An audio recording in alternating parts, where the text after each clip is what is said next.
Bienvenidos a Santos y Herejes. El Bienvenidos sean día, todos. el día de hoy tenemos un invitado especial. No sé, tenemos acá al doctor Zamora. No sé, doctor Zamora, si sabía, pero este año, el 2024, lo hemos nombrado como el año de las colaboraciones. Eso fue algo que pusimos en nuestras redes. Por costumbre, no sé si sabía un poquito de nosotros. A veces tomamos la teología y la enseñamos con un poquito de jocoso, ¿verdad? Poniendo un poquito de humor.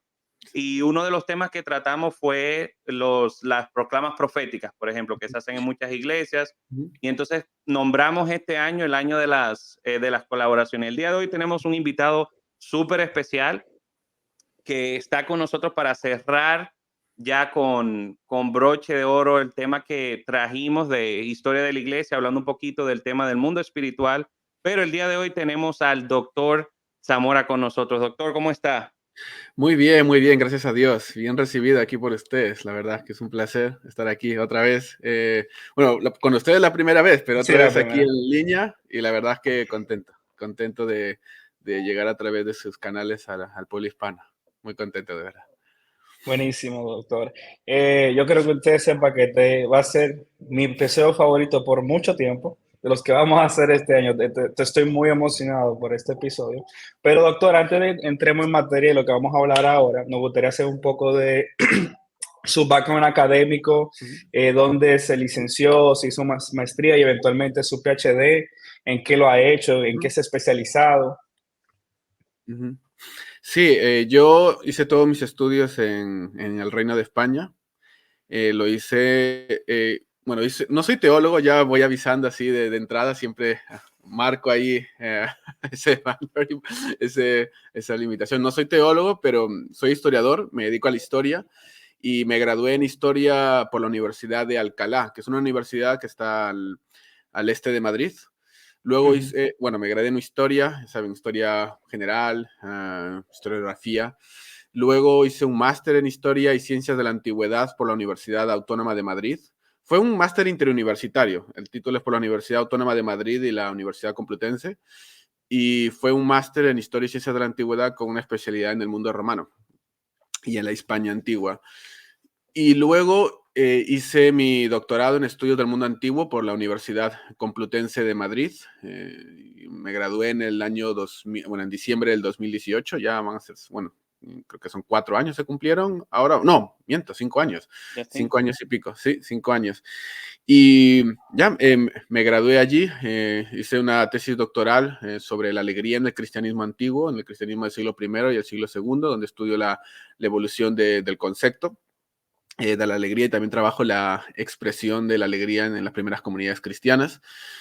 Y ya, a partir de ese momento, pues sí, desde antes ya tenía interés en la historia del cristianismo antiguo, en la historia del mundo clásico en general, pero dentro de la historia del mundo clásico y especialmente del mundo romano y del mundo imperial, del imperio romano, del principado y el dominado, que es la parte que más me llama la atención. Dentro de ese mundo, pues la historia del cristianismo antiguo. También tengo interés por la historia del cristianismo en general, no solamente el cristianismo antiguo, sino también Ujú. medieval, moderno, contemporáneo. Y actualmente me dedico a eso, me dedico a dar clases de historia de la iglesia, de historia del cristianismo antiguo, pero también medieval, moderno y contemporáneo.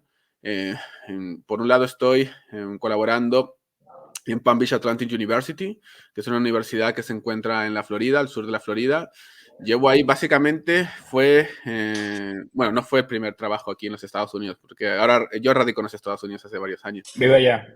Sí, vivo aquí en los Estados. Y somos casi vecinos, entonces. Sí, bueno, no vivo en la Florida, no vivo en la Florida. No está en la Florida. No estoy en la Florida actualmente, pero fue allí donde se me dio una oportunidad de entrar a la universidad y así que gracias a Dios por ello. Y luego también estoy colaborando en Southern Baptist Theological Seminary. Oh, Es un, mire. sí, es un seminario que está en Kentucky, un seminario bautista. Yo soy de tradición bautista y estoy también colaborando allí en el programa hispano con las clases de historia de la iglesia. Y justo ayer empezamos Historia de la Iglesia 1 en este semestre, en el semestre de primavera. Así que, bueno, estamos en invierno, pero se le llama semestre de primavera y justo empezamos ayer con historia de la iglesia antigua y medieval. Así que bastante contento con ello. Bueno, doctor Zamora, no podemos dejar pasar el hecho de este trabajo del que usted ha sido parte. Yo sé que Sí, ya ha tenido cientos de entrevistas al respecto, no vamos a entrar muy de lleno en eso, pero sí, solamente para nuestros oyentes que nos diga un poco de qué fue esta Biblia y cuál fue sí. su contribución. Sí, bueno, es una Biblia de estudio de los padres de la iglesia. Es una Biblia comentada. Es una Biblia Ujú, comentada, pero comentada por los padres de la iglesia. Ya saben que en el mercado de las editoriales cristianas, hay un montón de Biblias de estudio. En CLIE, la casa publicadora de esta Biblia, hay otras Biblias de estudio también. Y esta de aquí se caracteriza que, a diferencia de tener comentadores modernos, actuales, o comentadores de la época de la Reforma, o otros comentadores evangélicos, etcétera, está comentada por los padres de la iglesia. No que los padres de la iglesia hicieran unos comentarios específicos, pero los padres de la iglesia hicieron muchos comentarios con respecto a la Biblia, en sus ujú. homilias, en sus sermones, hicieron comentarios, comentarios a libros específicos, a capítulos de libros específicos de la Biblia, ¿no? Del Antiguo y Nuevo Testamento. Y también tienen obras de comentarios sobre libros de la Biblia. Entonces, lo que se ha hecho en esta Biblia es recoger los comentarios más pertinentes, algunos de ellos, puesto que hay cientos y cientos y cientos de... bueno, en algunos casos hay muchos comentarios, sobre todo en el Nuevo Ujú, Testamento, entonces uno pues tiene que escoger casi de una manera Ahí subjetiva, va, ¿no? ¿Qué comentarios sí, son los más apropiados? claro. Entonces, eso es lo que se ha hecho con esta Biblia, y aparte de eso, porque no es la única, por amor a la verdad, no es la única Biblia en ese aspecto, ya hay más, en el mundo de habla inglesa hay un montón, en el mundo de habla hispana también hay también más, pero esta Biblia tiene artículos que han sido escritos por los que han contribuido en esta Biblia. Hay artículos de Javier Picasa, por ejemplo, o artículos de mi persona también, de mi propia autoría. Ahí he contribuido con 3 artículos, uno sobre las emociones en el mundo antiguo, que las emociones es otro tema que a mí me apasiona dentro de la antigüedad. Y tengo un artículo un artículo un tanto básico, o sea, es un artículo general más, tiene más un carácter divulgativo.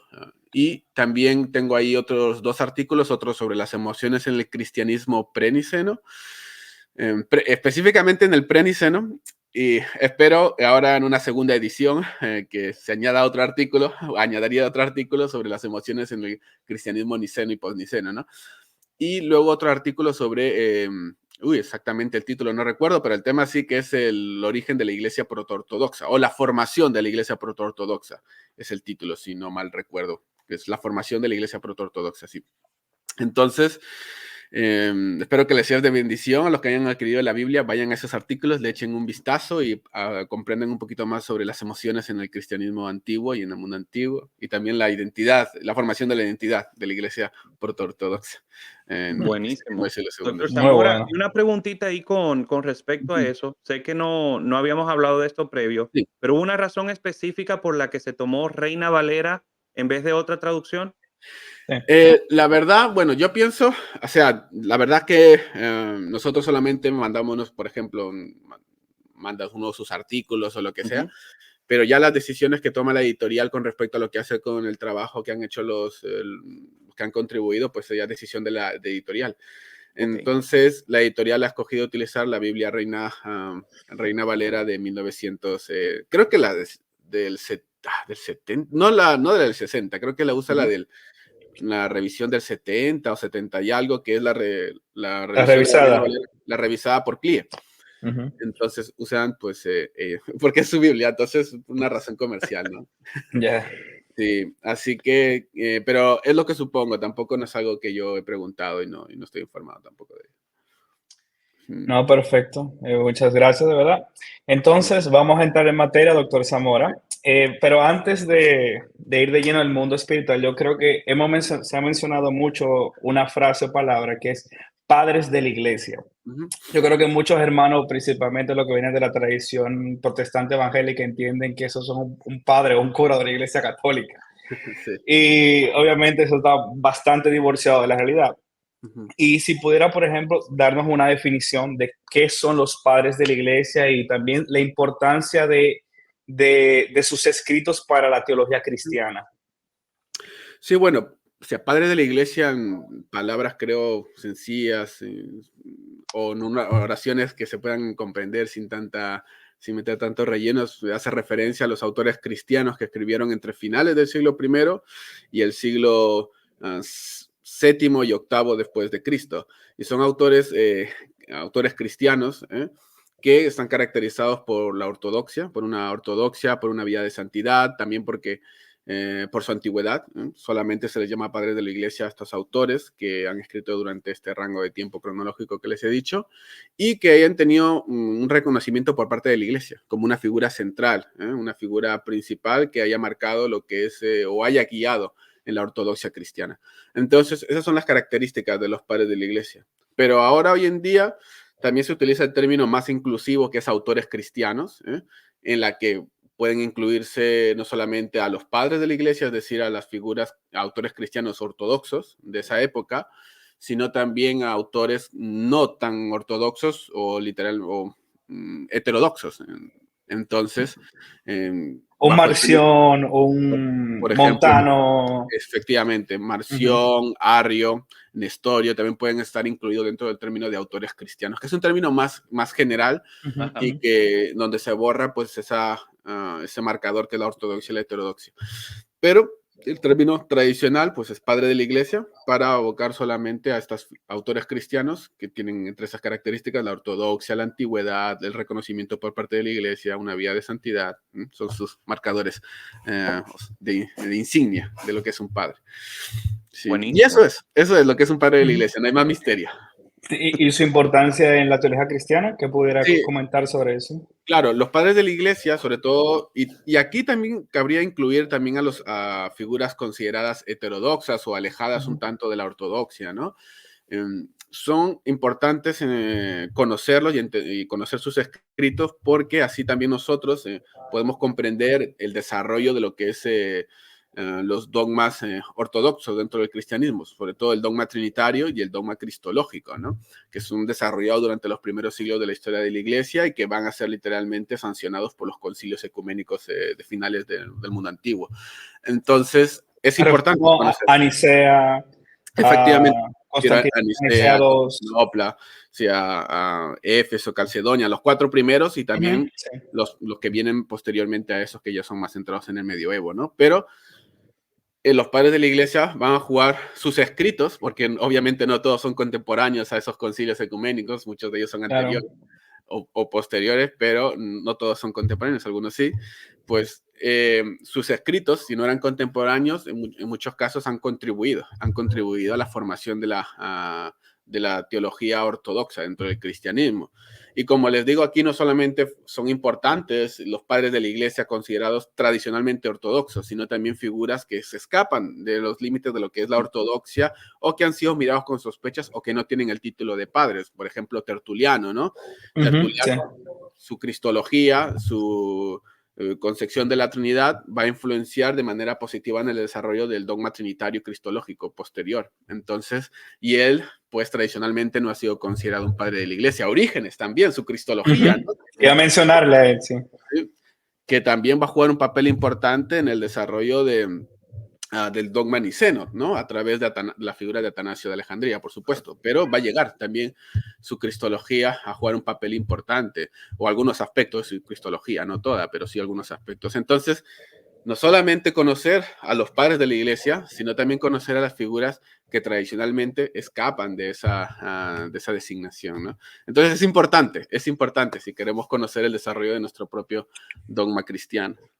Y en doctor Samón, en este desarrollo de dogma cristiano, por ejemplo, en la actualidad, hay muchos que, por ejemplo, y hablo desde una perspectiva, ¿verdad?, como actual protestante Sí, de iglesias em, que surgen, ¿verdad?, a raíz ya luego del pentecostalismo, lo que son las ujú, iglesias carismáticas, las iglesias no denominacionales, ujú, eh, vemos tal vez una carencia del conocimiento de ujú, estas enseñanzas del pasado, de estas ujú. enseñanzas históricas.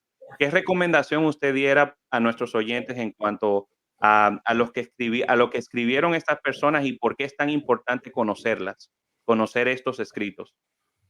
Bueno, por un lado, como les dije antes, es importante para poder conocer también el desarrollo de nuestro propio, el propio dogma cristiano, también para poder articular bien el dogma cristiano y la revelación escritural bíblica, ¿no?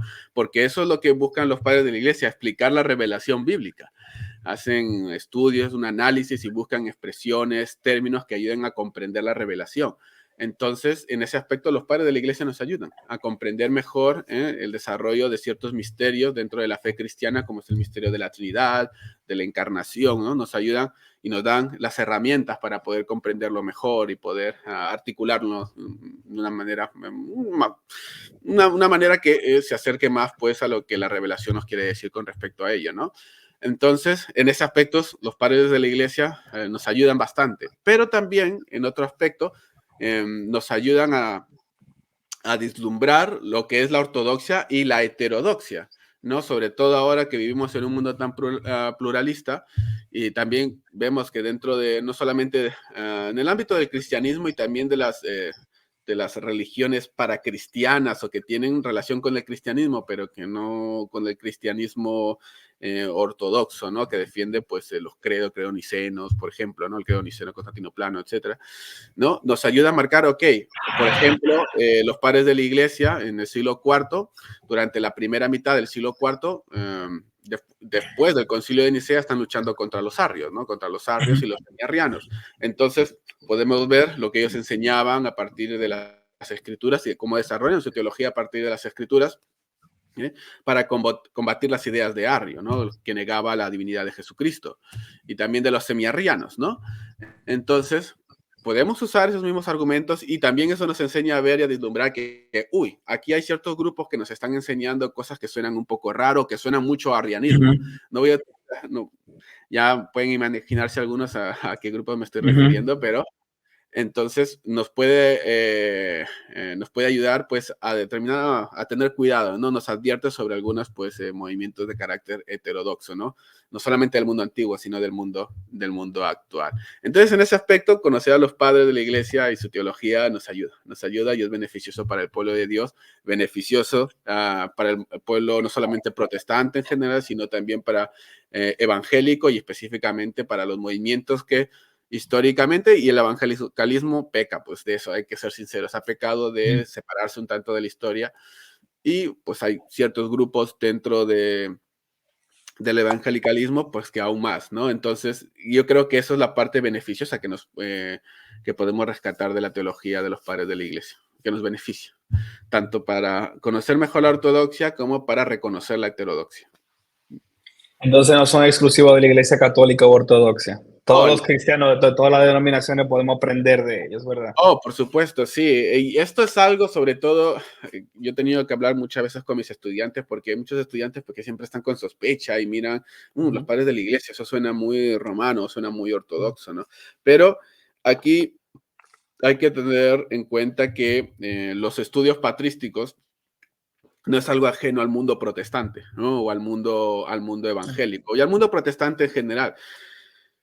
A partir del siglo X, bueno, yo siempre señalo que es a partir de lo que se conoce como la ortodoxia luterana, la ortodoxia anglicana, la ortodoxia reformada, que es el siguiente paso después de la reforma protestante, en ese otro periodo, cuando ya la reforma está sentada y lo que busca las iglesias que han surgido de la reforma es formar su identidad, su propia teología, pues, diferenciadora de las otras comunidades, empiezan a estudiar a los padres de la iglesia ya no solo ya no con un sentido polemista, que era como lo hacían tal vez los padres de la Reforma o los apologistas romanos, que usaban a los padres, no todos, tampoco puedo hablar así de manera general, pero que se usaba hasta cierto punto a los padres en un sentido polemista, ¿no? Para luchar, criticar, etcétera, para criticar la doctrina del otro. Este segundo periodo dentro de la Reforma protestante, que se conoce como las ortodoxias protestantes, empieza ya a hacer un estudio de los padres de la iglesia, de la historia de la iglesia, en un sentido ya que va a ir dando lugar a los que va a ser posteriormente los estudios científicos de los padres de la iglesia, es decir, de los estudios patrísticos, ¿no? En Oxford, en el mundo anglicano, en el siglo XVIII, en el siglo XIX, vemos que en la Universidad de Oxford, que está muy asociada a la iglesia anglicana allí, muchos de sus profesores eran obviamente sacerdotes anglicanos, empiezan a hacer estudios sobre los padres de la iglesia y sobre todo tienen un gran interés en los padres apostólicos, tanto es así que empiezan a sacar obras editadas de los padres apostólicos, ¿no? Se empieza a debatir, por ejemplo, la recepción larga de las epístolas de Ignacio de Antioquía, la larga, la corta, entonces empiezan a debatir todos esos temas ya dentro del mundo protestante a un nivel científico, hay debates científicos con respecto a ello, ¿no? Algo que, por supuesto, no quiero decir que no estaba pasando en el mundo romano, en el mundo ortodoxo, pero allí el desarrollo es un tanto más lento que en el mundo protestante, ¿no? Y el mundo protestante, más por la naturaleza del protestantismo, de ir a las fuentes y de ir a las escrituras tradicionalmente, pues busca ver lo que los padres han señalado y han dicho sobre algunas doctrinas protestantes, ¿no? O si hay, las doctrinas protestantes se encuentran en los primeros siglos. Entonces, eso les impulsa a hacer estudios y posteriormente van a hacer los estudios patrísticos en diferentes seminarios, escuelas y luego en el mundo anglosajón, ¿no? En el mundo, perdón, secular, aquí en los Estados Unidos, donde van a hacer, a partir de los estudios patrísticos, van a hacer los estudios del cristianismo primitivo, ¿no? Los Early Christian Studies, que ya son más de carácter secular, pero ahí hay de todo, ahí hay religiosos y no religiosos estudiando a los primeros autores cristianos. Entonces, es algo que ha estado muy metido en el mundo, en el mundo protestante, o sea, es algo propio del mundo protestante. Y lo único que ha estado más en el mundo académico, Claro. excepto por las grandes, por las tradiciones históricas dentro del protestantismo, los anglicanos siempre han tenido Siempre lo han interés. mantenido. Los luteranos, los presbiterianos. Los luteranos también. Los luteranos Ujú.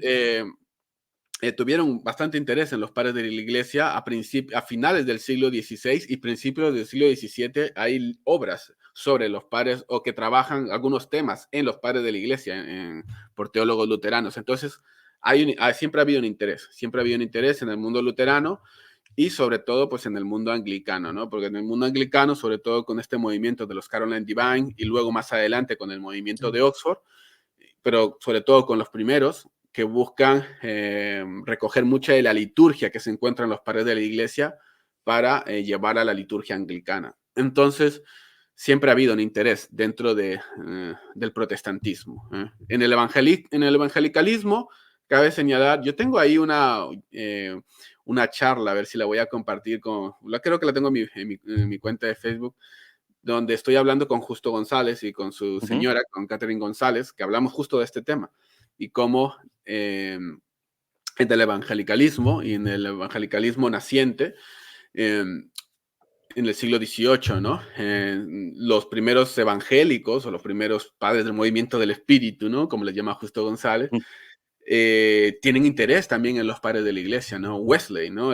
Aquí vemos al padre del metodismo, él tiene un interés muy grande en la tradición y en los padres de la iglesia. Entonces, siempre ha estado ahí. Es verdad que posteriormente, debido a la teología evangélica, que es más individualista, se va a ir perdiendo eso. Se pierde eso porque en la teología evangélica hay un desarrollo más centrado en Dios y el hombre directamente, sin intermediarios, sin que medie la iglesia, sin necesidad de la comunidad. Es Dios y lo que Dios me dice por medio del Espíritu Santo a través de la Biblia.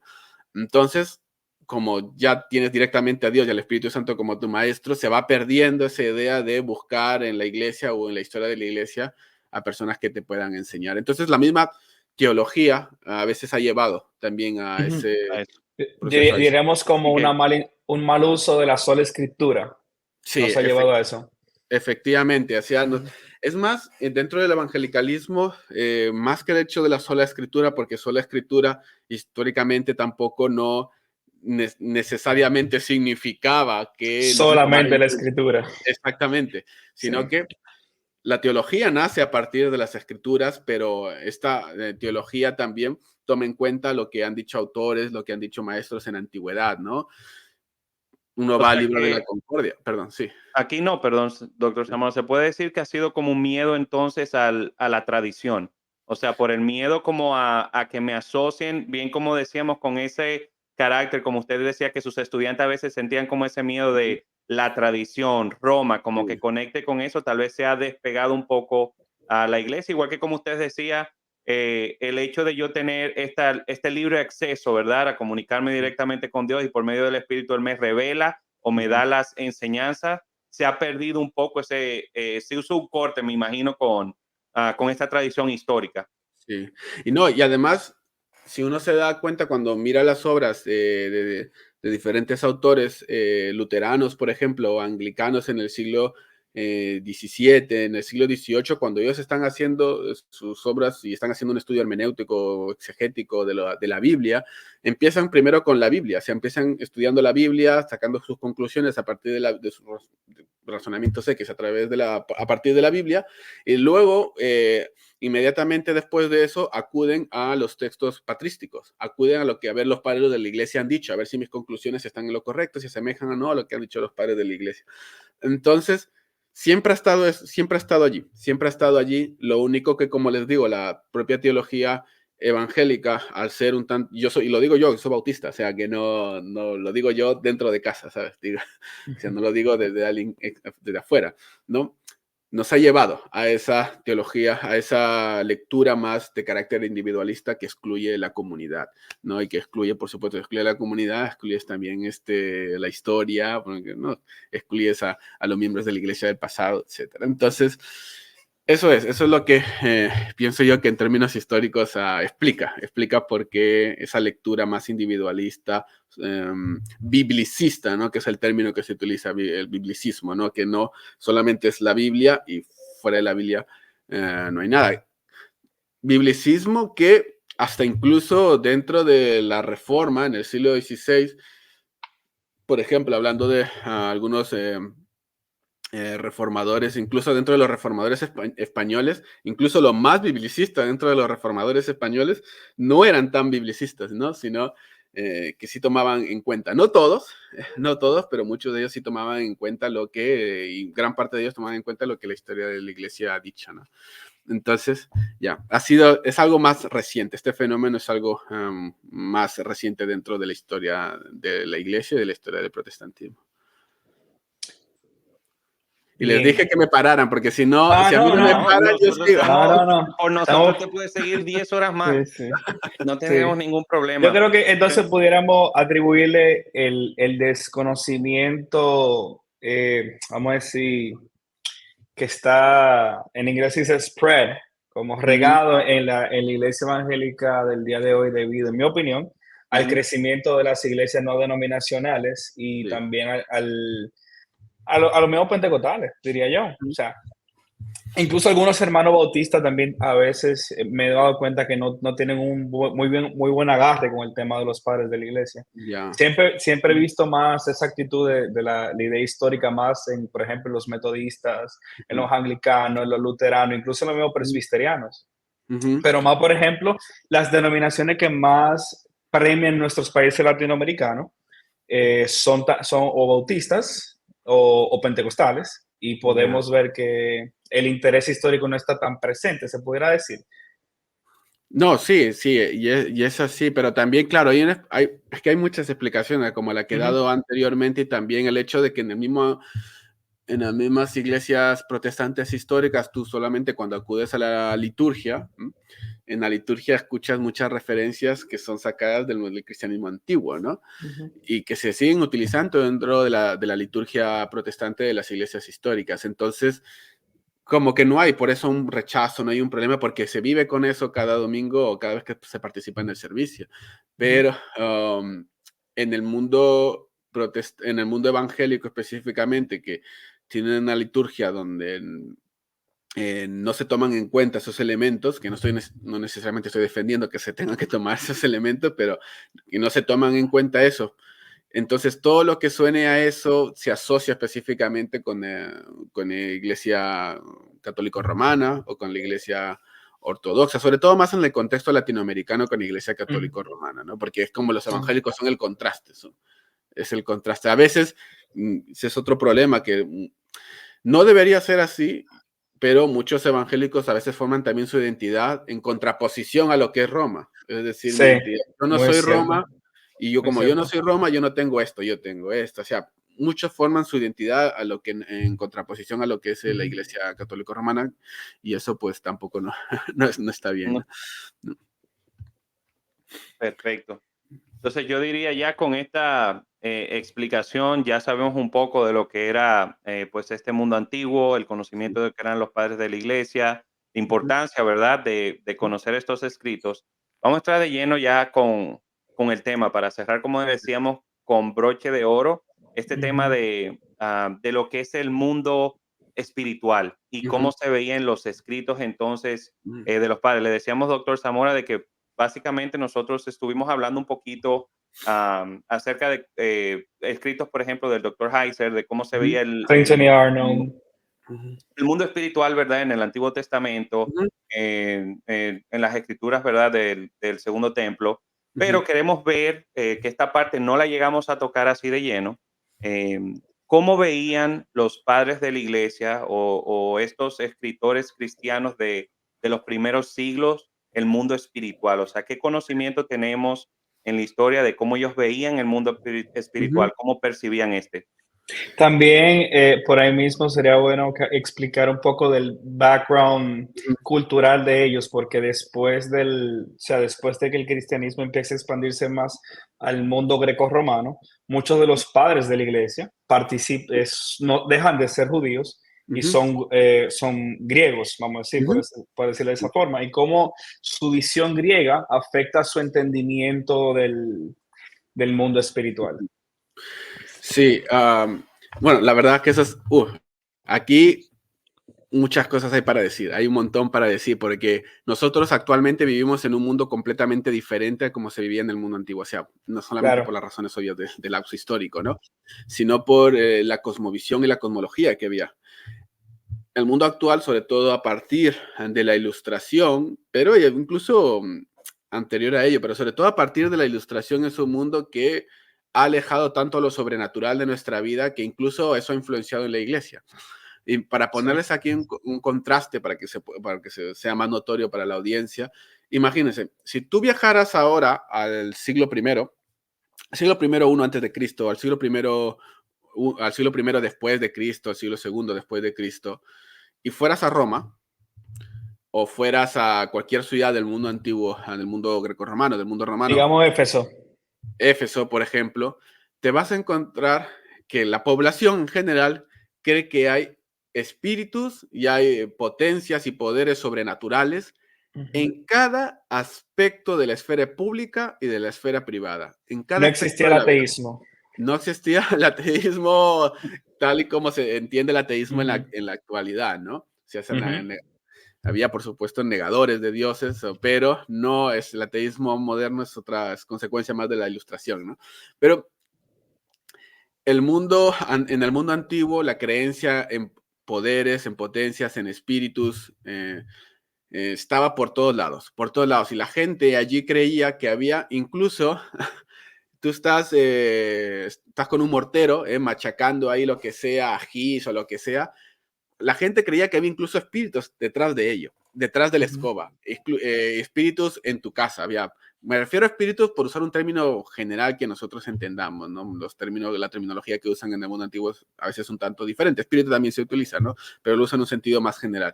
Entonces, había fuerzas sobrenaturales que acompañaban al ser humano desde su nacimiento hasta su muerte y estaban por todos Ujú. lados.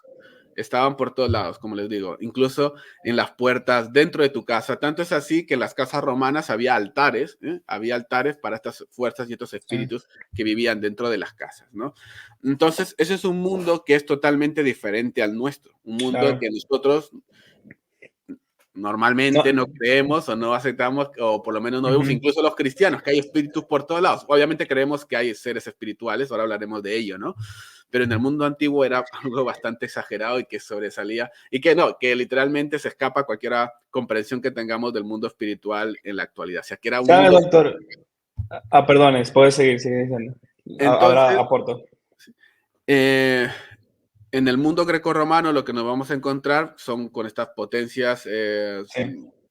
sobrenaturales que son los dioses, ¿eh? Que son los dioses, nos encontramos con otros espíritus menores, ¿eh? son menores, pero que siguen siendo todavía superiores al ser humano, que son los, bueno, luego posteriormente los cristianos utilizamos el término demonio, ¿no? Los que vienen de los daimones, que es un término que se usaba en el mundo grecorromano para hablar también de estos espíritus que, dicho sea de paso, no todos eran buenos, malos. No eran malos, no todos eran malos, sino que habían daimones que eran buenos, ¿no? Y creo que me puede corregir, creo que incluso, no me acuerdo cuál filósofo era, si era Platón o Aristóteles, decía que una de sus fuentes de inspiración era un daimón, ¿verdad? Sí, efectivamente, y es que en el mundo antiguo los daimones, voy a utilizar el término daimones para diferenciar del demonio tal y como lo entendemos. Como lo conocemos hoy en día. Entonces, los daimones, podía haber daimones que estaban ahí, ¿no? Que te impulsaran al bien, daimones que te impulsaran al mal. De ahí viene esta idea también del diablito y del angelito ahí que te hablan, ¿no? Exactamente. Y luego también había seres espirituales, los genios, por ejemplo, los genios de cada persona, sobre todo del pater familias o el genio del emperador, que se encargaban de la fertilidad, ¿no? De que tuvieras descendencia, ¿no? Y que pasara esa descendencia fuerte a las siguientes generaciones. O sea, que había espíritus para todos. Y los daimones específicamente eran seres como intermedios. Platón, por ejemplo, es el que señala, y Platón señala que Sócrates tenía su daimón, en la apología de Sócrates, que escribe Platón.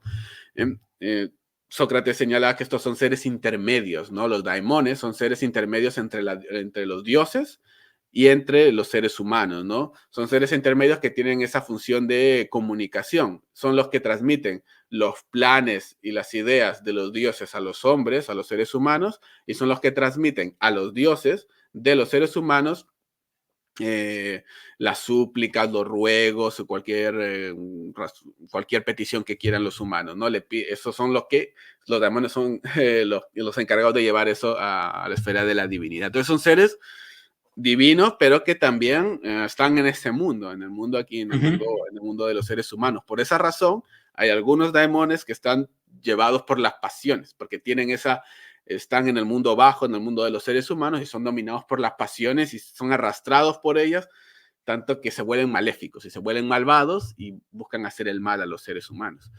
Y entonces los antiguos, tanto los griegos como los romanos, pues buscan tener control sobre eso, de ahí el hecho de la religión, ¿no? La religión en el mundo romano, sobre todo cuando busca frenar sobre todo el poder de estas fuerzas sobrenaturales en contra de los seres humanos, porque los seres humanos en el mundo antiguo, los romanos y los griegos, saben que estos seres los pueden hacer daño, pueden hacer lo que quieran con los seres humanos. Y un ejemplo vivo de eso son los escritos de Homero, la Ilíada y la Odisea. Sí, donde vemos la figura de los daimones, pero sobre todo Platón es el que literalmente va a sistematizar un tanto la idea de los daimones y va a explicar, ¿no? Esta jerarquización que hay. Seres humanos, daimones, también daimones y héroes, y luego están los mortales, los seres humanos, ¿no? Entonces, este mundo antiguo es totalmente diferente al nuestro, totalmente diferente al nuestro. Incluso el judaísmo, sí, totalmente espiritualizado. Incluso el judaísmo, y de ahí el hecho de la magia, y la magia en el mundo antiguo, la función de la magia era controlar a estos seres, controlar a los daimones, para que hicieran lo que uno quisiera. Y de ahí el hecho que también la magia y los hechizos y todo este tipo de cosas, la adivinación, estuviera prohibido, por ejemplo, por los romanos. ¿no? Los romanos castigaban, porque sabían o creían los romanos que si la gente controlaba estos seres, pueden ir en contra del emperador, en contra de del imperio. Entonces, por eso prohibía todo este tipo de cosas, o sea, que se lo tomaban muy en serio. Y claro, luego van a llegar los cristianos, y los cristianos somos literalmente asesinos de dioses en el mundo antiguo. Somos los asesinos de dioses. Larry Hurtado decía eso. Sí. Larry Hurtado decía eso, ¿no? Larry Hurtado decía que somos los asesinos de dioses, porque literalmente vamos a acabar con todo eso. Y parte de la concepción del mundo moderno actual es por razón del cristianismo, o sea, por la ilustración también, pero por razón del cristianismo, que va a venir a quitar esa idea de que hay fuerzas, o sea, hay fuerzas, y ahora vamos a hablar de eso, pero va a venir a reducir eso, ¿no? Sí. Entonces pudiéramos decir que en el mundo antiguo, principalmente en el tiempo después de la era común, o después de Cristo, como se entiende popularmente, todo estaba regido, la idea cosmológica estaba regido por seres espirituales que estaban siempre presentes. No existía un punto medio. De ahí yo creo que nace la idea, bueno, quizá nosotros los occidentales principalmente, que estamos influenciados por la Ilustración y el Renacimiento, tenemos esa cosmovisión menos espiritual. Pero quizás si nosotros al día de hoy vamos quizás a países de la Asia Baja o de África, la India o el mismo países de la África nordeste, empezaremos a ver que esa cosmovisión no es igual y que ellos piensan un poco más parecido a los antiguos en cuanto al mundo espiritual. Y para nosotros fue un poco extraño siempre ver tan presente la idea espiritual. Entonces se podría decir que tanto en el mundo judío del primer siglo y el mundo grecorromano antiguo, no había un punto medio sobre todo el mundo adoraba algo, todo el mundo adoraba un Dios. Entonces, por ejemplo, yo siempre hago, porque hay veces cuando leemos la Biblia, la queremos traer en nuestro tiempo sin pensar en el mundo en que se vivió. Cuando se hablaba de apostasía en el mundo antiguo, más que decir que ahora con una persona que simplemente no es cristiana, estamos hablando de una persona que se fue a adorar a otro Dios. Literalmente, sí. Y antes tú has mencionado también a los judíos, y es porque, claro, yo he hecho referencia inmediatamente a los cristianos, pero los judíos también van a entrar en ese juego. Y los judíos claro. Porque al final del día, el cristianismo es una rama del judaísmo.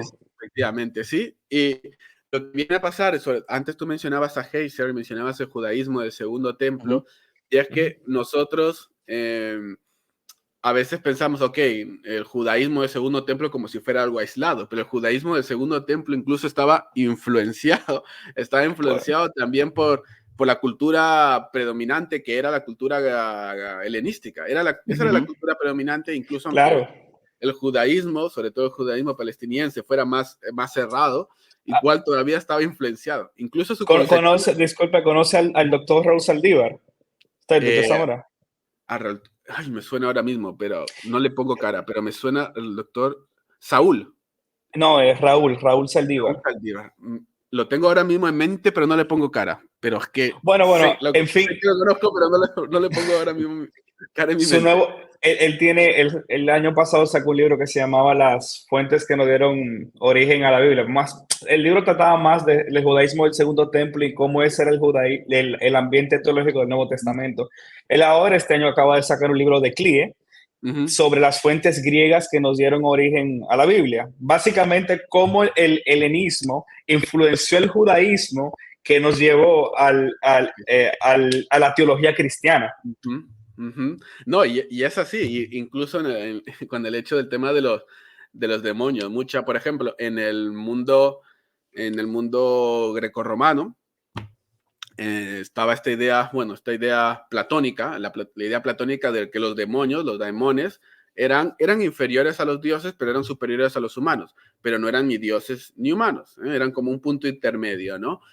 Y que estos eran hijos de dioses, eran los hijos bastardos de los dioses, es decir, de dioses que habían tenido hijos con mortales y que de esos se habían convertido finalmente, sus espíritus, sus almas se habían convertido en daimones, o eran los hijos de humanos, de mortales con ninfas, ¿no? Y de esto nacían los daimones. Entonces, esa idea de que son hijos de los bastardos de los dioses también se ve en cómo el judaísmo del segundo templo va a interpretar el origen de los demonios.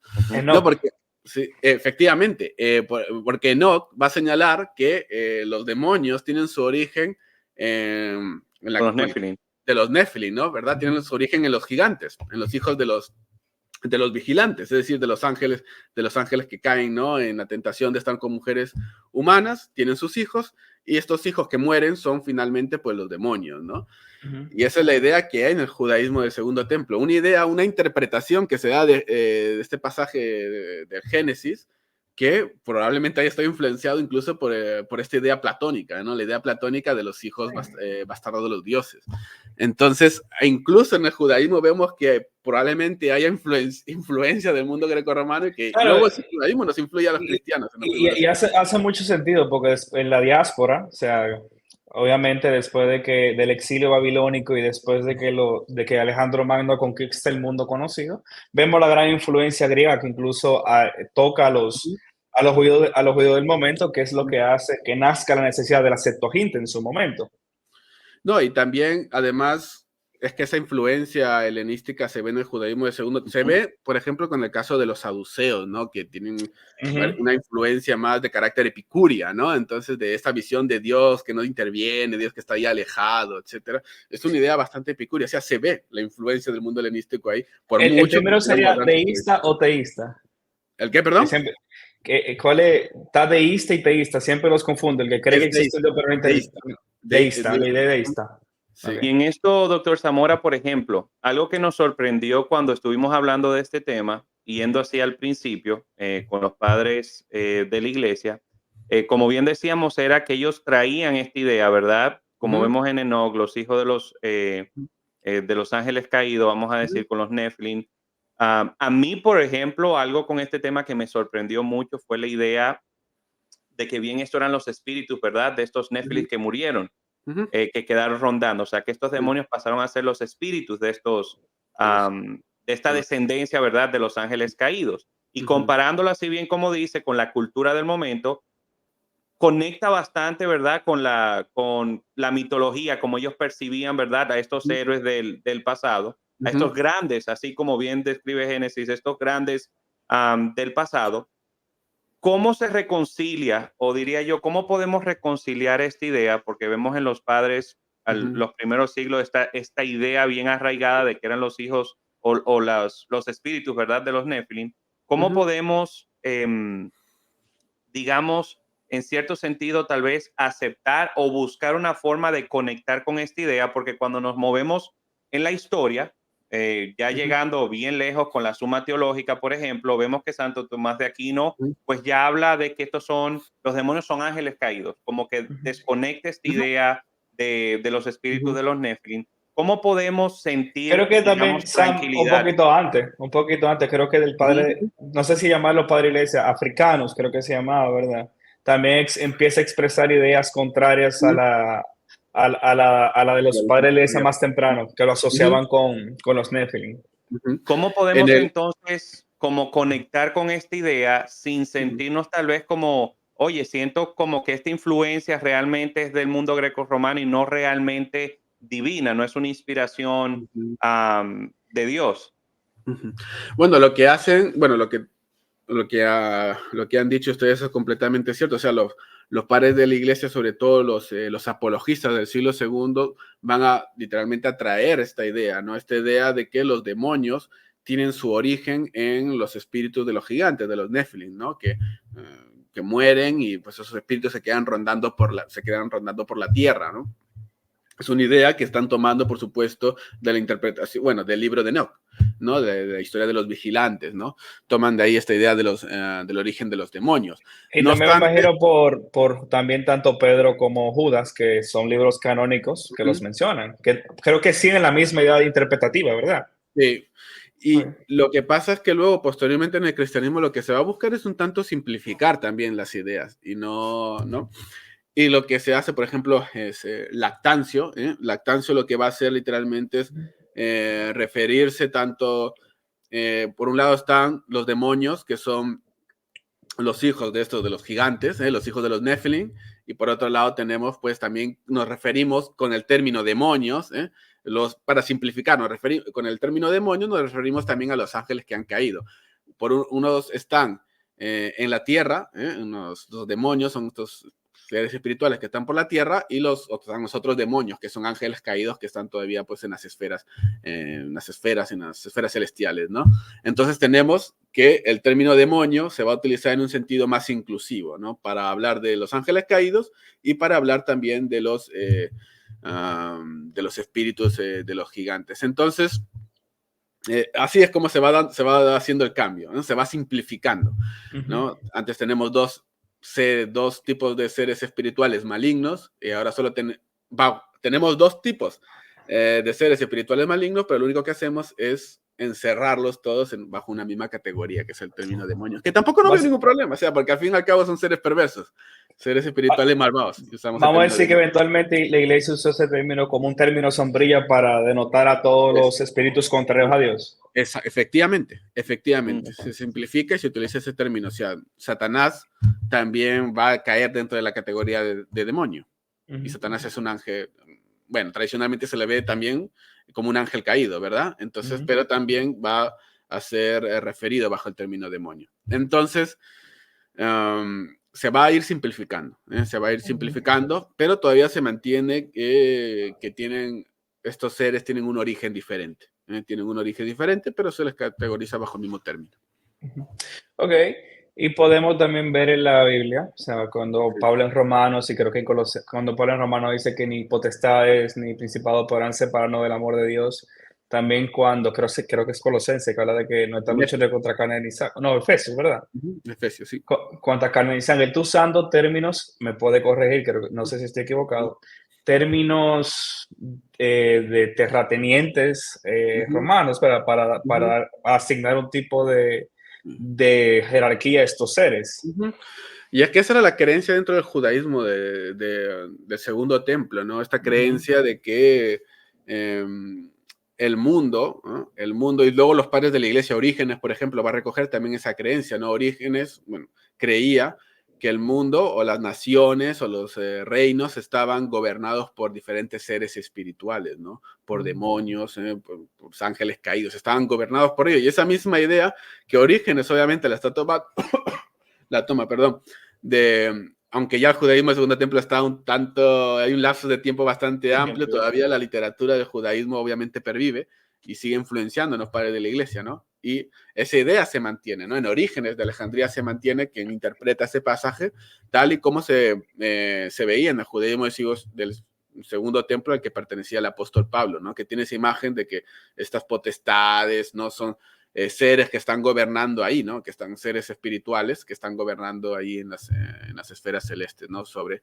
los humanos. Lo que pasa es que los padres de la iglesia creían que los ángeles, sobre todo, bueno, los ángeles en general, estaban al servicio de los seres humanos. Así estaba la creación, los astros que estaban al servicio de los seres humanos y que los ángeles también tenían la tarea de cuidar a los seres humanos, a los hombres, ¿no? Y claro, gran parte de ellos, de estos ángeles, van a descuidar ese trabajo, esa labor que tenían y van a caer, ¿no?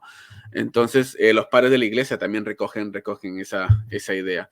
Lo que pasa es que con el tiempo, pues, se fue simplificando, como les expliqué antes, y obviamente se va a ir perdiendo todas esas distinciones y esos matices que hay en los primeros siglos de la iglesia, ¿no? Sobre todo influenciado por el judaísmo del segundo templo, influenciado también por el mundo grecorromano, que la idea de los daimones estaba tan presente en la cultura que los cristianos lo que van a hacer, a diferencia de del mundo grecorromano, es que los mitólogos grecorromanos decían que hay demonios que son buenos y demonios que son malos. Los cristianos van a decir todos son malos. todos son malos. Todos son malos.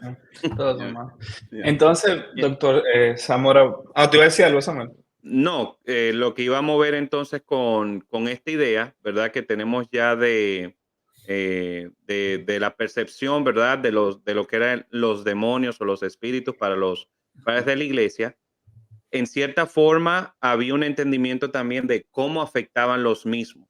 No solamente en lo fuera, ¿verdad? A lo que era en el mundo, llamémoslo para el lenguaje actual secular, pero también dentro del cristianismo. Es una discusión que vemos que ha continuado, entiendo yo, con el tiempo. Hoy en día siguen los mismos debates. El típico, ¿puede un demonio poseer a un cristiano? Atacar, ¿Puede un demonio influenciar. atacar a un cristiano? ¿Puede un demonio influenciar a un cristiano? ¿Cómo veía la iglesia, los padres de la iglesia, al principio, a estos escritores, la actividad demoníaca en la vida del cristiano? También antes, o sea, agregando lo que tú dices, eso como un tipo de preámbulo, ¿cómo era el día a día espiritual de los cristianos en ese ambiente? Bueno, como les estaba comentando, o sea, los cristianos nacen imbuidos en un mundo donde lo sobrenatural está por todos lados y ellos también, por supuesto, participan de ese mundo, cristianizados, una visión cristianizada, pero todavía siguen participando de ese mundo.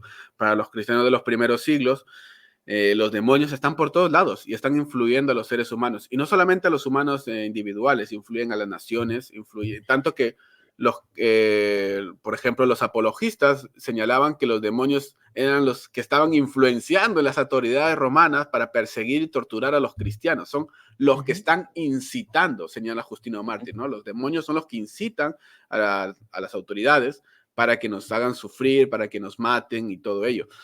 Entonces vemos que los demonios tienen, para los primeros cristianos, tienen ese poder de incitar, no solamente de incitar a individuos particulares, sino de incitar a comunidades, incitar a las autoridades, ¿no? Sobre todo para combatir contra el pueblo de Dios. Idea que también era compartida por los paganos, ¿eh? Los paganos también creían que los demonios tenían ese poder de influenciar. Entonces, en el día a día y en la literatura cristiana vemos cómo los cristianos una y otra vez están recomendando y señalando constantemente que los demonios tienen poder para influenciar en las decisiones de las personas, para llevar a las personas e incitarlas a los vicios, obviamente no a las virtudes, sino a los vicios, ¿no? Incitarte a vicios como la fornicación, la avaricia, etcétera, ¿no? Tienen actitudes paganas, vamos a decir. Exactamente. Y te invitan y te llevan y te conducen. Y la tarea del cristiano es resistirse y luchar contra esas influencias, esas incitaciones hacia el mal, ¿no? Entonces, eso está en el pensamiento de los padres de la iglesia, entre los primeros cristianos, está en los sermones. O sea, que con eso sabemos que no es solamente una creencia de los autores cristianos, que obviamente eran autores, pues eran figuras intelectuales, sino que estaban en los sermones en los sermones de Orígenes, ¿no? De Alejandría, que él habla de esto, habla de la influencia de los demonios para hacer el mal, ¿no? Justino Mártir, su obra obviamente era leída por cristianos, entonces sabemos que ese pensamiento estaba extendido entre la población cristiana de a pie. Entonces, el cristiano día a día tenía que combatir contra eso, ¿no? Su vida era un combate, era una lucha no solamente contra carne y sangre por ser paulinos, ¿sabes? En este momento, ¿no? Neotestamentario, sino contra seres espirituales, ¿no? Que están por allí. Eso, me imagino que también por eso Pablo en Efesios habla de la importancia de ponerse la armadura de Dios. Exactamente. Y también creo que es en Corinto cuando él habla de no ir al templo a comprar carne dedicada a ídolos, de que él dice que no podemos participar de la copa del Señor y la copa de los demonios, porque al hacerlo estamos teniendo comunión con demonios. Significa que dentro del pensamiento cristiano estaba la posibilidad de que los cristianos pudieran tener algún tipo de contacto que Dios no aprobara con seres espirituales de maldad. Y eso lo que menciona Pablo es totalmente entendible dentro del contexto en el que él está escribiendo. Obviamente es algo que también creemos nosotros, está en la Biblia, ¿no? Pero es algo que se entiende en el contexto porque, claro, cuando Pablo está diciendo que no os hagáis partícipes de la mesa de los demonios, ahí uno puede pensar que está hablando en un sentido simbólico, espiritual. No, pero es que realmente Pablo y los cristianos, y no solamente los cristianos, sino incluso los paganos, creían que los demonios estaban en los sacrificios. Se creía que los demonios les gustaba, esto suena raro, pero les gustaba la grasa de los sacrificios, la grasa y el olor de los sacrificios.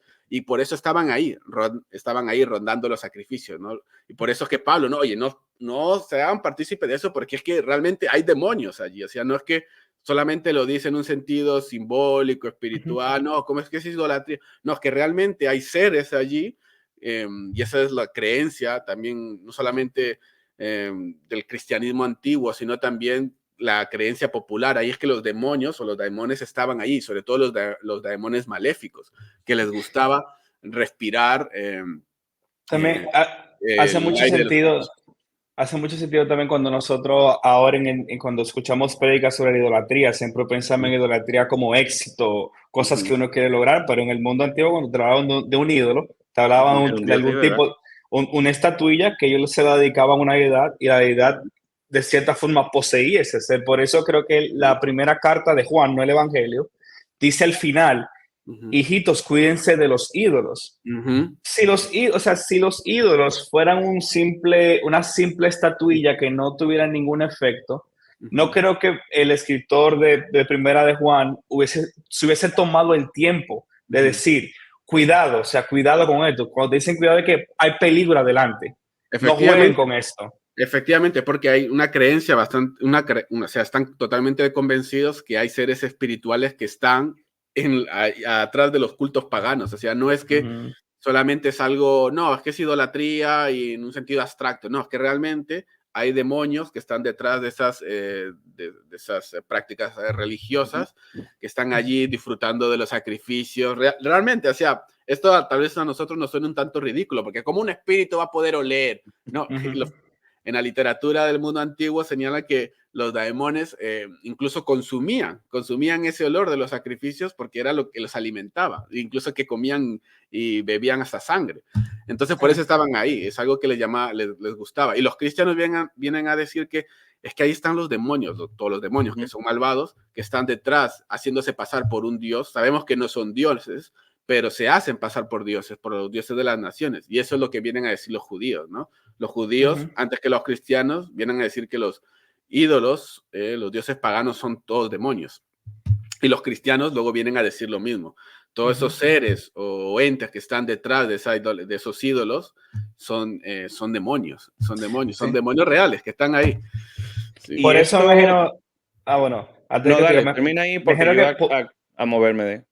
ok, por eso me imagino como el peso de cuando un cristiano se salía de la comunidad, ¿verdad? Porque de una vez tú salías, era básicamente a meterte en un templo pagano. Ujú, Era romper tu lealtad vamos a decir en términos cristianos, el Señor que adoramos y meterte a adorar a otro Dios. No había un ujú, punto medio como decía antes, o sea, no era como que él se descarrió, no, está metiéndose en discoteca, ujú, o sea, no tiene una vida deísta, no, o sea, antes era, él dejó la iglesia, ahora está sacrificándole a estos seres. ujú. No, Y también, efectivamente era así, era así. y mi última pregunta antes de que nos movamos, ¿qué papel entonces, me acaba de surgir y no sé si la puedes responder, jugaba el bautismo en agua Ujú. en temas vamos a decir, si De pudieras ese limpieza término, o guerra espiritual. guerra espiritual, vamos a decir? Me acaba de surgir la pregunta. Bueno, está muy relacionado con el tema de los exorcismos en el mundo antiguo y en el Ah, ok, cristianismo también, el tema del está bien. bautismo. Ambas están, Bueno, están muy... vamos a guardar ¿Perdón? ahí entonces para cuando toquemos ese tema. Entonces, dale, Ah, Samuel. ok. Sí, no, porque ya estaríamos entrando lo que es en ese tema. Ok. Ya, por ejemplo, viendo la percepción que se tenía de los demonios en el mundo antiguo, como los cristianos veían este mundo Ujú, espiritual, ¿verdad? Hay ujú, una parte también ya de la contra, ¿verdad? Del ujú, ataque de estos demonios hacia el cristiano. ujú, En estas prácticas, ¿verdad? Entramos en lo que es el tema, bien como mencionaba el doctor Zamora, de los exorcismos, y como dijo Rafa, ya de lo que es el bautismo. Pero ¿cómo era la percepción de esos primeros cristianos en cuanto al ataque demoníaco a las personas de ellos como cristianos? ¿Podía un cristiano, entendían ellos que un cristiano podía estar poseído por demonios, ujú, tenía demonios dentro, el demonio se pasaba por afuera y tal vez por medio de algún, digámosle, rito, este demonio salía o dejaba de atormentar a estas personas? ¿Cómo veían ellos esto? Una persona ya dentro del cuerpo de Cristo, ¿verdad? Tenemos a cristianos previo al bautismo y ujú, post bautismo. ujú. ¿Podían estas personas estar endemoniadas en cualquiera de estos dos lados? Ya, esa es una pregunta que los padres de la iglesia van a responder de varias maneras y cada uno desde su perspectiva, ¿no? Porque tenemos el caso más temprano, por ejemplo, con el pastor de Hermas, y esto, Ujú. claro, esto puede chocar tal vez con nuestra teología, la teología cristiana que tenemos en la actualidad, sobre todo en el ámbito del protestantismo, pero, por ejemplo, el pastor de Hermas, él señala que hay espíritus malvados que incitan al vicio, ¿no? Que incitan al vicio y que muchos de estos espíritus están ahí, nacidos dentro de... Él no especifica, no es un autor sistemático, no te explica en detalle qué está pasando, pero te señala que hay estos espíritus ahí, que si uno le deja a este espíritu, te gana. Entonces, claro, él hace, y los cristianos sobre todo hacen referencia a la influencia de los demonios como llevándote a los vicios, ¿no? Llevándote a un vicio particular, a la lujuria, o incluso que te enferman. Los demonios son causantes de muchas enfermedades en el mundo antiguo. Entonces, luego, posteriormente, por ejemplo, al pastor de Emma, vamos a encontrar casos en el que se sigue, por ejemplo, en el caso de los padres del desierto, en el que vemos que están luchando continuamente contra demonios, ¿no? Están siendo atacados con demonios y ellos a través de la oración, a través del ayuno, tratan de enfrentarse contra esas fuerzas espirituales. Entonces, en el caso del pastor de Hermas específicamente, no hablaría en un caso en concreto de una posesión, tal como se entiende así al estilo Hollywood, ¿no? En plan como la película El Exorcista, pero sí una influencia muy fuerte por parte de los demonios. Y Hermas está hablando a cristianos, a los cristianos en Roma, en la mitad del siglo II. Entonces, sí hay una creencia de que sí, los demonios están ahí, pueden influenciar y pueden llevarte, ¿no? A caer en pecados súper graves. De ahí el hecho también de que aparezca el exorcismo, ¿no? O que se desarrolle el exorcismo, porque ya existía en el siglo I, sí existe en el judaísmo del Segundo Templo y en el cristianismo del Nuevo Testamento, ¿no? Pero sigue en adelante, se desarrolla aún más. Y ahí podemos entrar, porque ahí tengo que mencionar el bautismo, sí, tengo que mencionar el bautismo sí o sí, porque los cristianos o los catecúmenos, ¿no? Que están dando los primeros pasos para llegar a ser cristianos y a ser iluminados por el... Sí. Sería, o sea, porque la palabra catecúmeno quizá nosotros la podemos entender porque hemos leído, pero catecúmeno sería el equivalente moderno en las iglesias protestantes al discipulado, aquellos que están empezando a ser discipulados. Sí. Exactamente, sí. Es el discipulado antiguo, en el cristianismo antiguo, ¿no? Antes de recibir el bautismo. Entonces, estos catecúmenos, ¿no? Al recibir el bautismo podían ser exorcizados, podían recibir un exorcismo para alejar cualquier influencia o cualquier espíritu que tengan en ellos que les esté llevando algún pecado, ¿no?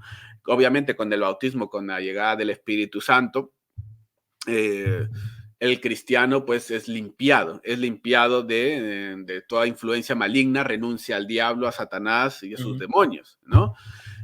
Por eso esa fórmula que se le preguntaba a los catecúmenos antes de pasar el bautismo, ¿verdad?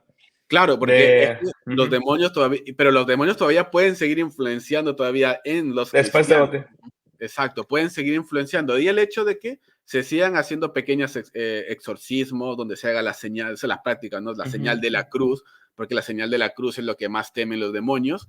Se hacía la señal de la cruz en la frente, ¿no? Del que estaba siendo influenciado por una enfermedad causada por un demonio o influenciado por un ente maléfico. Se le hacía la señal de la cruz, se repetían oraciones, ¿no? De sal, que se aparte en el nombre de Jesús o en el nombre del Hijo de Dios, sal, espíritu de este cuerpo, etcétera, ¿no? Son pequeñas oraciones y ritos que se van practicando en el cristianismo antiguo, ¿no? Y la señal de la cruz siempre presente para echar fuera, pues, a los demonios, ¿no? Y en el bautismo, obviamente, está la señal, se hace la señal de la cruz, ¿no? Tenemos el caso en el que nos cuenta, ¿no? Bueno, Tertuliano, cuando nos habla del bautismo, ¿no? Y vemos que, obviamente, estas señales de la cruz no solamente son para recordar el bautismo o dar fuerza, sino para literalmente hacerle presente a los demonios, a las fuerzas del mal, que ya pertenece al Hijo de Dios, ¿no? Pertenece a Dios. Entonces ya pasa a la autoridad divina, ¿no? Entonces, ya, sí. No sé si quieren saber que le responda. Bueno, no, o sea, aquí me acuerdo que había un documento, hay un libro, que lo tengo allá en mi habitación, que fue la tesis doctoral que lo hablé con Samuel antes, que era básicamente, el tema era el afecto de los espíritus malignos en los cristianos y la información que tenemos de ellos basada en los padres de la iglesia. Y una de las citas que él dice, porque él va por el mismo camino que usted va, doctor, él dice, por ejemplo, Orígenes decía que cualquiera que vence un demonio en sí mismo, por ejemplo, el demonio de la lascivia lo pone fuera de combate, el demonio es arrojado al abismo y no puede hacer daño a nadie. También, por ejemplo, a Cirilo de Jerusalén, no sé cómo, o sea, en inglés, no sé cómo decirlo en español. Cirilo de Dice, Jerusalén. recibe con seriedad los exorcismos, ya que seas tratado o exorcizado, el acto es salvación para ti. O sea, como que al parecer, ¿sí? Sí, no, lo que se busca realmente es limpiar al cristiano de las influencias del mal, porque como les digo, los espíritus malignos están por todos lados, pero con el tema del bautismo se viene a eliminar el alma cristiana, ¿no? Pero tenemos casos, como es el caso del pastor de Hermas, donde se habla, pero es que esto ya es un poco más profundo, pero hay artículos académicos que están trabajando el tema del pastor de Hermas y su concepción de los demonios, ¿no? Porque tiene una concepción de los demonios que concibe a los demonios no solamente como espíritus, sino casi como entes abstractos, como vicios, como si fueran los vicios como la lujuria, que son como ya se han convertido como una especie de entes. Bueno, hay artículos que se están sacando y estaba justo leyendo la semana pasada con respecto a ello, ¿no? Pero sí, bueno, entonces pues, hay o sea, concepciones diferentes. sí, quizá estuviera aquí en Dominicana le decimos jalar un texto por los moños o como, no sé si entiende Sí. la analogía, que Pablo en una oportunidad dice que no hemos recibido un espíritu de temor. Yo he escuchado a algunos comentaristas hablando de que pudiera ser algún tipo de entidad espiritual que esté provocando miedo. No Y sé lo si que es válido, pasa, no sé si pudiera ser válido y ahí. eso no, y eso está influenciado también por el hecho de la obra, es una obra del judaísmo, el segundo templo, los 12 patriarcas, Ah, sí. los 12 patriarcas es. Y en esta se entiende a ver a los demonios o a los espíritus así como unos vicios, como unos entes, los vicios pero convertidos en una especie de entes. Entonces, esa idea parece que es recogida por el pastor de Hermas. Entonces, como les También digo, creo que en Hechos creo que también se menciona de un espíritu de adivinación, como que un lo espíritu. identifica. Ujú. Y es una idea que está muy presente, como le digo, en el Ujú. judaísmo, En pero que luego judaísmo. pues, va a pasar a los padres de la iglesia, ¿no? Pero luego va a ir desarrollándose, porque los padres de la iglesia también van creando su propia teología, ¿no? Todo es Ujú. influencia del Claro. judaísmo. Sí. Y Claro. aquí, por ejemplo, en este punto, doctor Zamora, Ujú. entonces había un entendimiento en el mundo antiguo que post bautismo, esta persona o este cristiano que ya pertenecía ahora, ¿verdad?, al cuerpo de Cristo, Ujú. ¿podía este cristiano mantener demonios dentro o no? Es que eso es lo que trataba de responder antes con el pastor de Hermas. Tenemos el caso del pastor de Hermas que, O sea, que era algo bien abierto. Algunos creían que sí, otros sí, creían que no. porque en el caso del pastor de Hermas sí hay una especie de que hay un espíritu que Ujú. está ahí dentro de ti. Y hay otro espíritu. Y cuando uno le deja entrar, ese espíritu Mm. crece y apaga, Al Espíritu apaga, Santo. diría el Espíritu Santo, pero hay algunos que dudan de interpretar si es el Espíritu Santo. Ok. Vamos aquí a hacer la referencia que es el espíritu, ¿no? Pero Ujú. ahora mismo no podría asegurarte, porque hay incluso debate con respecto a eso, de si es el Espíritu Santo o no lo que está señalando ahí Pastor de Hermas, pero sí que va entristeciendo al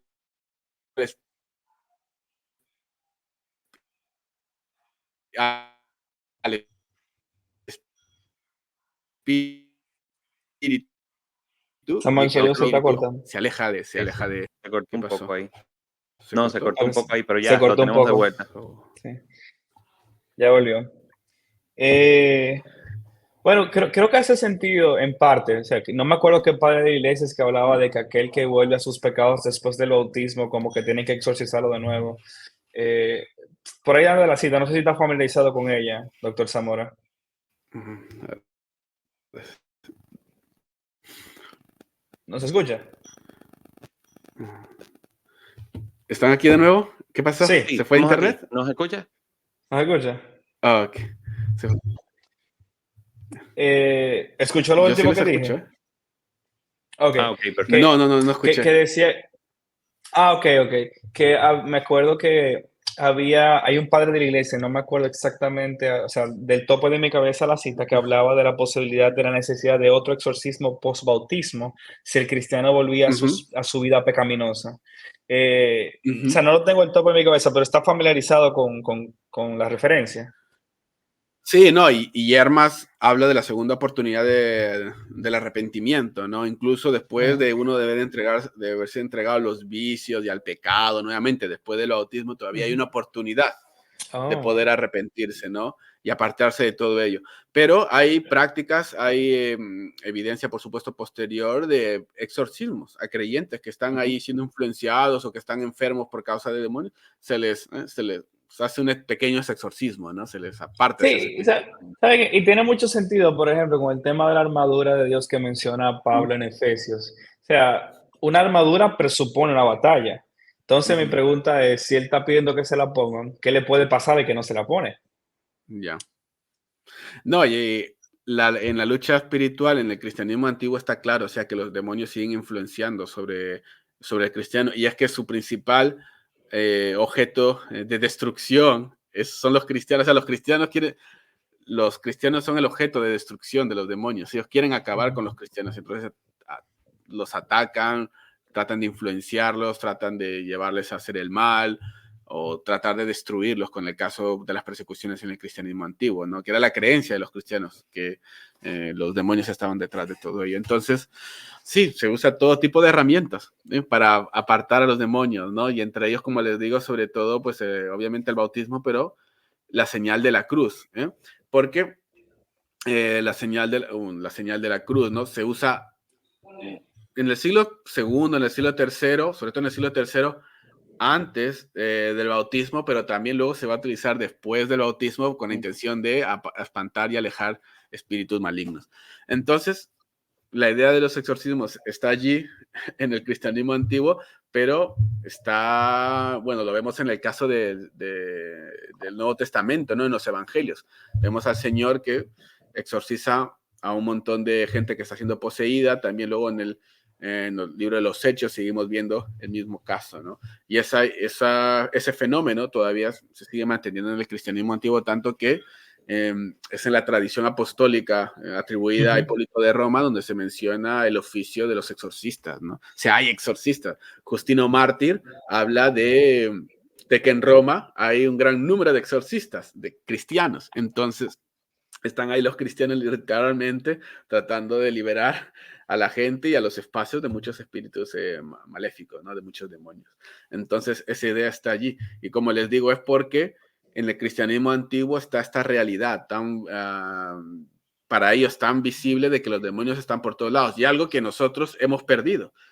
Ya, no, aquí me quiero meter en el ámbito de la... Yo no soy teólogo, pero podemos también, por supuesto, tratar de buscar de recuperar eso, ¿no? De ser conscientes de que detrás de muchas decisiones, yo qué sé, de Estado, de gobierno, detrás de Políticas.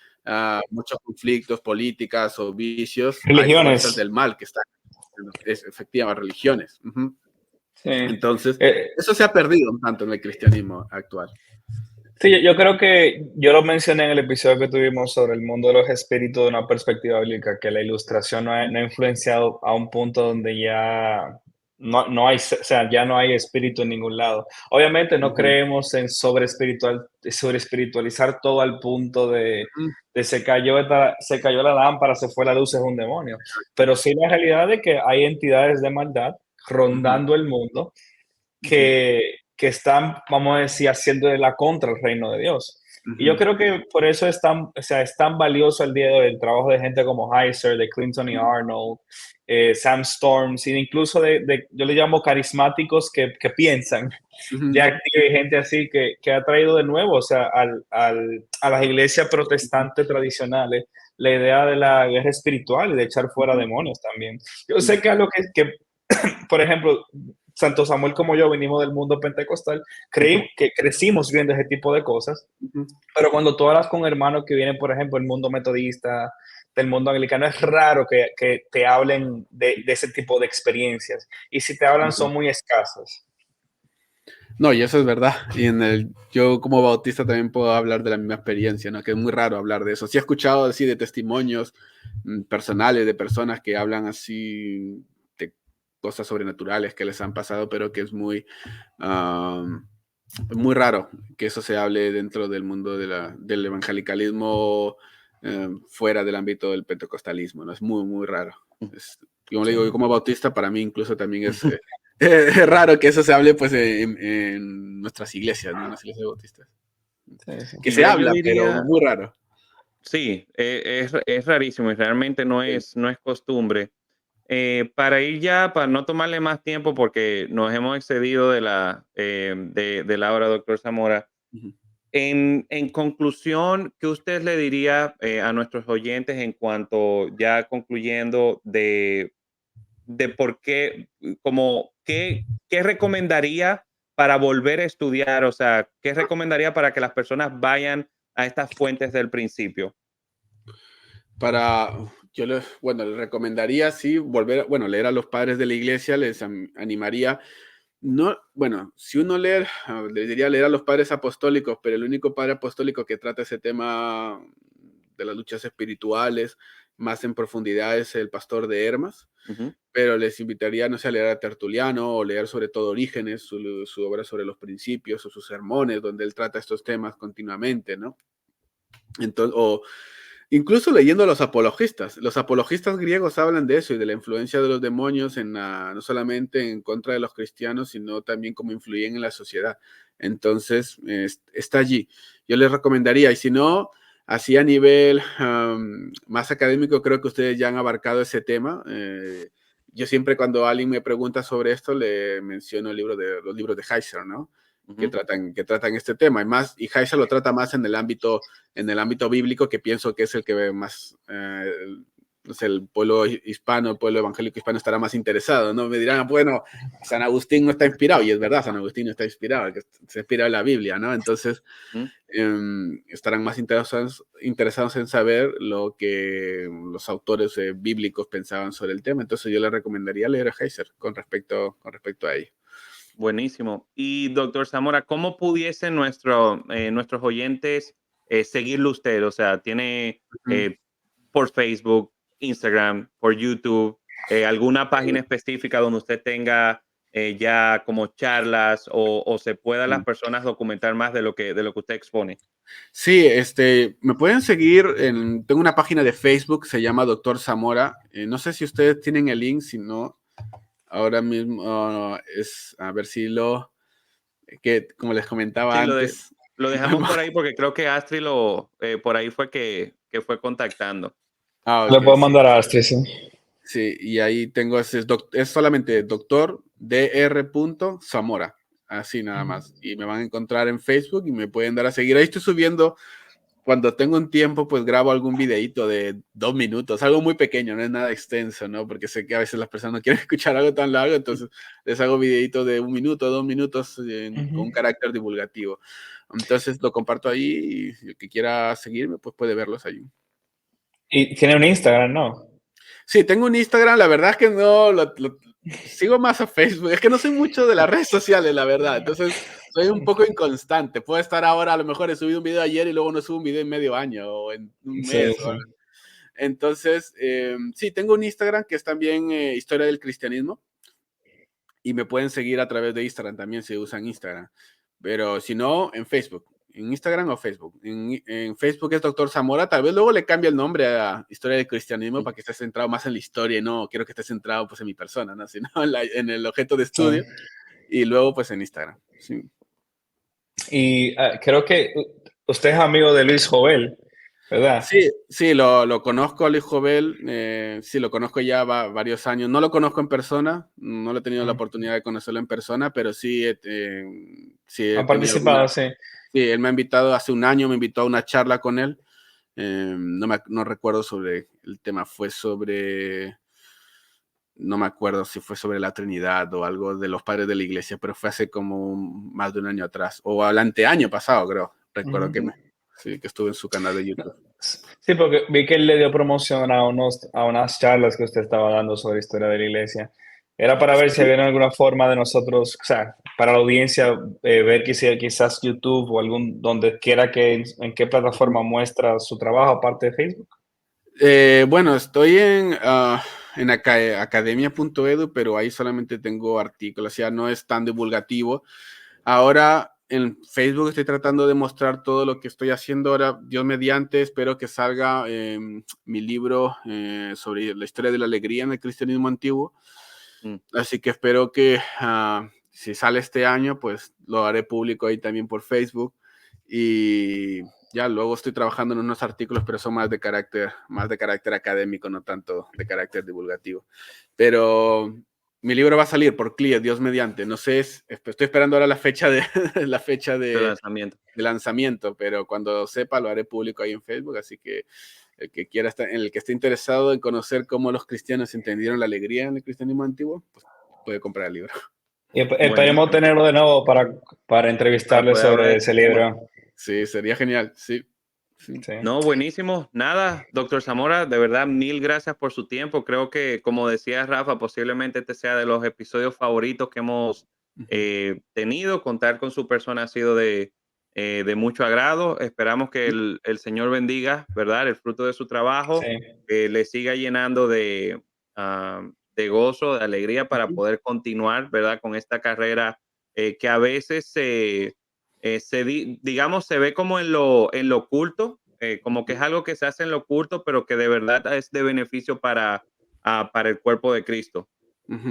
Sí, la verdad es que sí, y es algo que a mí, yo entrar en este tema y ser más consciente de él, pues te influye, y creo que te influye para bien, para estar consciente de que no solamente estamos nosotros, ¿no? Sino que alrededor de nosotros puede haber fuerzas del mal que estén buscando nuestra destrucción, y hay que estar pues atentos contra ello, para luchar contra ello. Bueno, Bien. nada. Gracias por habernos sintonizado el día de hoy. Nos vemos la semana que viene. Muchas gracias, doctor Zamora. Dios les bendiga. Chao. Gracias. Adiós.